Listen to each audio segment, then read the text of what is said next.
Welcome to the League of Nerds Comic Book segment number 147. I'm John Cooney here to talk to you about comics released the 12th of November 2014, beginning as usual with my first 5, meaning these are the first 5 books I intend to read this week, and I'll give you a little more depth on them, starting with at number 1, The Walking Dead number 134. From Whispers to Screams. Series writer Robert Kirkman told CBR-TV about the plot development in the book.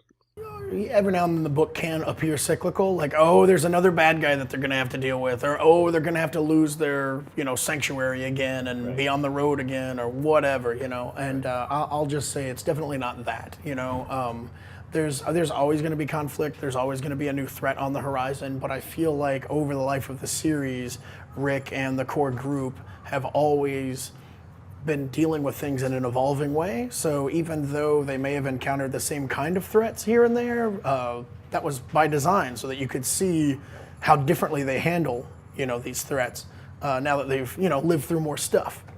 At number 2, we've got Batman number 36, Endgame Part 2. It's a story arc so steeped in mystery, all we can tell you is the title. Series writer Scott Snyder shared why the Joker is his ultimate villain. Quote, the reason Joker looms so large is that he is my nightmarish figure in the mirror that says exactly what you're most afraid of. I think that's why he figures in so largely for Bruce, in our version of Bruce. This is kind of their last battle in my mind. Close quote. When asked to clarify, Snyder added, quote, I don't want to say that I'll never revisit him. I feel like everyone does that. They're like that rock band that says, we'll never get back together. We're done. And then 10 years later, they're on a reunion tour. So I don't want to say I'll never use him, but this is definitely the end of the arc that we began, and I don't have any real intentions to come back to him after this. Close quote.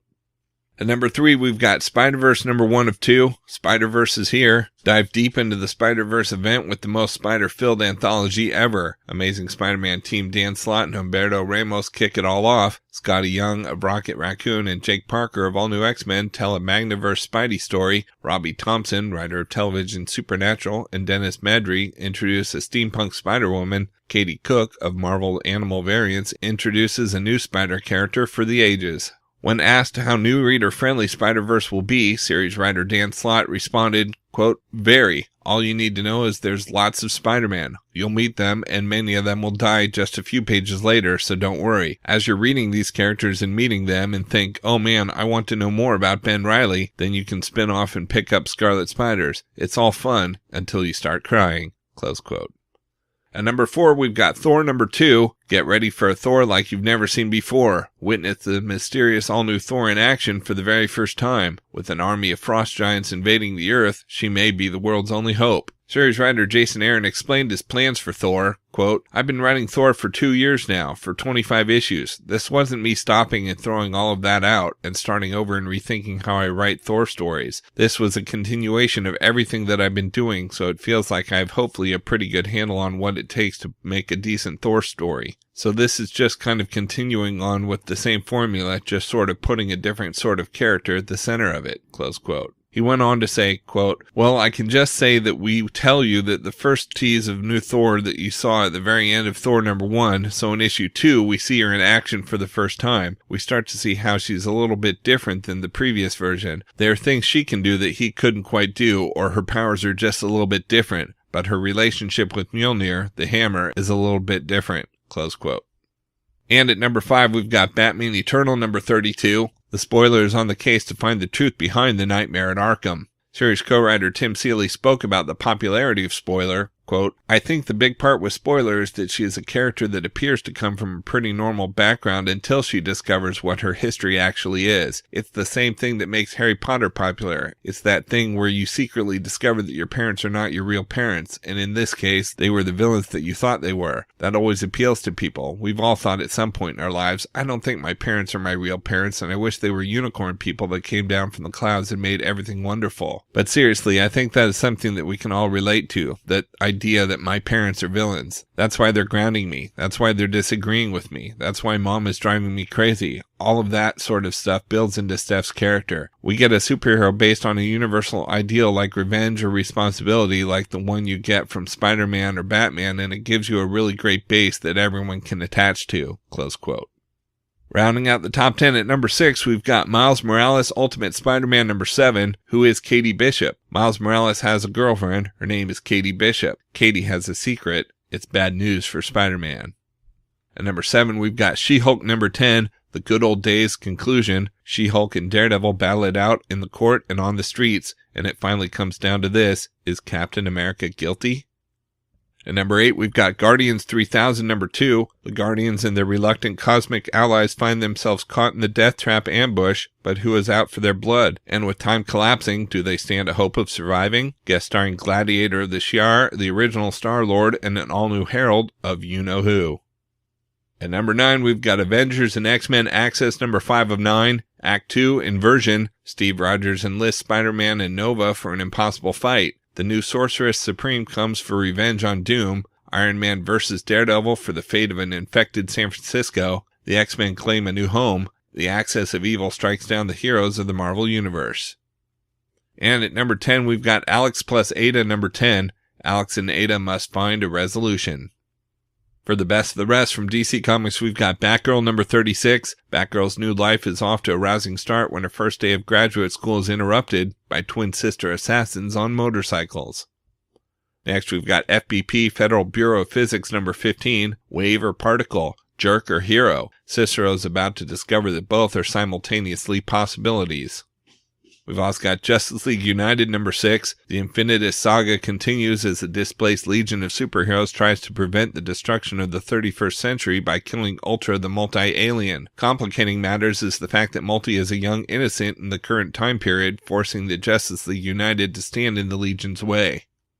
Next, we have The Kitchen number 1 of 8. New York City, late 1970s. Times Square is a haven for sex and drugs. The city teeters on the verge of bankruptcy, while blackouts can strike at any moment. This is the world of The Kitchen. The Irish gangs of Hell's Kitchen rule the neighborhood, bringing terror to the streets and doing the dirty work for the Italian mafia. Jimmy Brennan and his crew were the hardest bastards in the kitchen, but after they're all put in prison, their wives, Kath, Raven, and Angie, decide to keep running their rackets. And once they get a taste of the fast life and easy money, it won't be easy to stop. The Kitchen takes one of the most popular genres in entertainment and, like The Sopranos, reimagines it for a new generation to present a classic gangster story told from a fresh point of view. Written by talented newcomer Ollie Masters, with stunning art by Ming Doyle and killer covers by Becky Cloonan, The Kitchen is not to be missed. And we've got new Suicide Squad number 4. Outgunned and out of time, this could be the end for Harley, Deadshot, and the Joker's daughter as they struggle to survive in Russia against Deathstroke.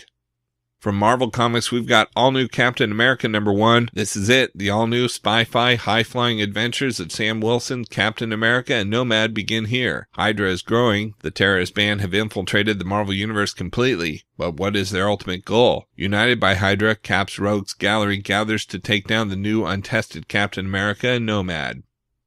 Next, we have all-new Ultimates number 10. The beginning of an epic 3-part climax begins with the Ultimates' ruthless nemesis going for the kill. Spider-Man's romantic life reaches a deadly conclusion. Heartbreak plus a beating equals Diamondback love. Bombshell is back and ready for action, just in time to help her teammates not get picked off one by one. We've also got Axis Hobgoblin number 2 of 3. Roderick Kingsley is a new man with a new mission to make you the best you can possibly be, but not if another former Hobgoblin has anything to say about it. Next, we have Captain America and the Mighty Avengers number 1, Access tie-in. Spinning directly out of Avengers and X-Men Access, Sam Wilson has become Captain America, and when he assembles the Mighty Avengers, he has a whole new mission statement in mind for Earth's mightiest heroes. But how do the events of Access already spell doom for the team's new direction? And what is Luke Cage doing meeting with the head of the notorious Cortex Corporation? And why is Spider-Man trying to rejoin the team? Doesn't he know Luke and Jessica have been itching for payback ever since he tried to take their daughter to child services back when he was Superior? They're the Avengers for the people, of the people, helping whoever needs it, however they need it. And together with Sam Wilson, the all-new Captain America, they are mighty. But in the wake of the earth-shattering events of Access, are they truly together or about to fall apart? Guest starring the apologetic arachnid Spider-Man. We've also got Death of Wolverine, the Logan Legacy number 4 of 7. Featuring Lady Deathstrike, Yuriko Oyama is a woman of honor, respect, and valor. She is also a woman of her word, so when this adamantium super soldier learns of the death of Wolverine, she starts on a mission to acquire something important of his, something deadly, and woe betide those who stand in her way. Next, we have Nightcrawler number 8. Still reeling from the death of his longtime teammate and friend Wolverine, Nightcrawler tries to honor his friend's legacy by carrying on business as a teacher in an X-Men, but Bloody Bess has other plans for our hero. We've also got Nova number 23, Access tie-in. Nova faces, is that the Hulk? Find out why they're fighting and just how Sam thinks he has a chance.